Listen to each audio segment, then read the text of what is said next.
I am Lisa Chao, the Vice President of Membership with the Henderson Chamber of Commerce. I'm very happy to be here today with Mike Bernardo, who's the Enterprise Conservation Division Manager for SNWA, to have a water conversation. I know that a lot of folks in the community, our business community, is very interested in what's happening. And so we're so excited to have Mike here today to answer some of those questions for us. So thank you. Thanks for having me. Yeah, let's get to it. So what is the situation in Lake Mead right now? So many people want to know the answer to that. Last year was a good year with snowpack and Lake Mead's level rising. What are things expected to change, and what does this mean for the business community? Sure. So Lake Mead's currently at about 34% full at an elevation of 1,065 feet above sea level. So that's about 160 feet from full pool and reflects an increase of about 20 feet over the last year or so. And that's due to favorable hydrology as well as unprecedented system conservation by the lower basin states, which are Nevada, California, and Arizona. So over the next year, you'll see Lake Mead continue to rise another few feet until it hits its seasonal high in late February.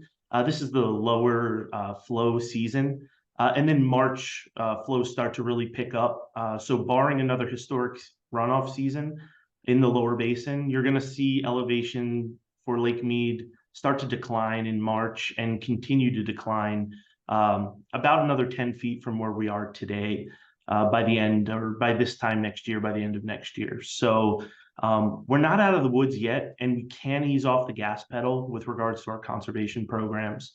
So one good year is not going to erase 2 decades long of a drought. So it's important in these years of reprieve, really, we continue making progress towards our conservation goals so that we're ready for when the bad years come, and they're going to come. Thank you. Thank you for that answer. With the moratorium on evaporative cooling now in place for new construction, has the focus of SNWA's efforts to reduce consumptive water usage shifted at all? So that's a great question. So removal of non-functional turf and conversion of evaporative cooling remains first and foremost on my division's goals for the upcoming year. In fact, we recently removed the cap on water efficient technologies incentive for evaporative cooling conversions, in that now we'll rebate 50% of the total project cost with no limit to how big that rebate can be. So really, it's a great time to apply for that incentive. The moratorium will cover all new construction moving forward. However, we've not lost sight of what's already in place within our community and have doubled down on incentivizing building owners and facility managers to upgrade their systems where it makes sense for them, right? So we're looking for win-win conversions within the community, and I think we're going to see a lot more of those over the next year or so. Perfect. Thank you. It's now been 2 years since the law banning non-functional turf, AB 356, was signed. How is progress going, and what should the business community be conscious of as we inch closer to the deadline on January 1, 2027?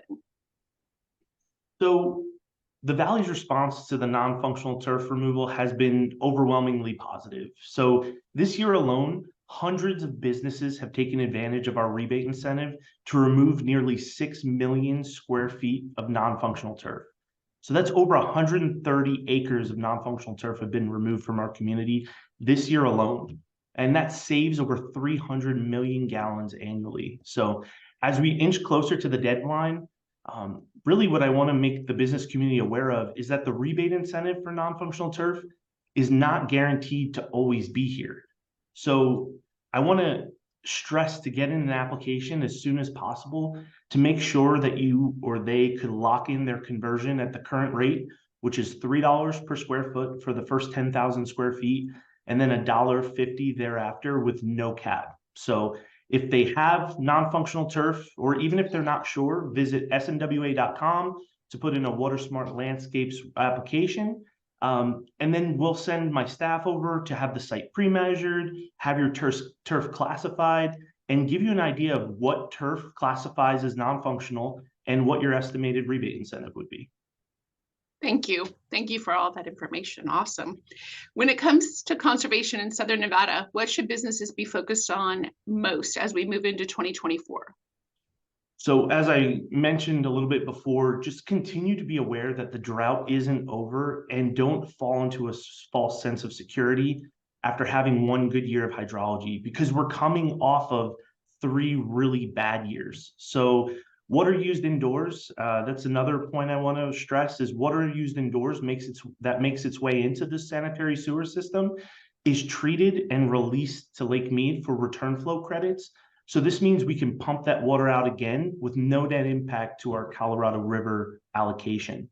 So in addition to the removal of non-functional turf, business community can do their part by ensuring that water resources make their way into the sanitary sewer system. And you can do that by emptying pools into a bathtub or some type of drain, installing overflows that go for your pool that go into the sanitary sewer drain, or ensuring swamp coolers. Many businesses have rooftop swamp coolers. Make sure the drain lines are there and those drain lines are pumped into or make their way into the sanitary sewer in some way, because we can capture that water and then again we can pump it out of Lake Mead. So it's only through the business community and really our entire community's commitment to conservation and continuing to work with us at SNWA and participating in our programs that we're able to continue to be a global leader in conservation and ensure a reliable water supply for our community for the decades to come. Awesome.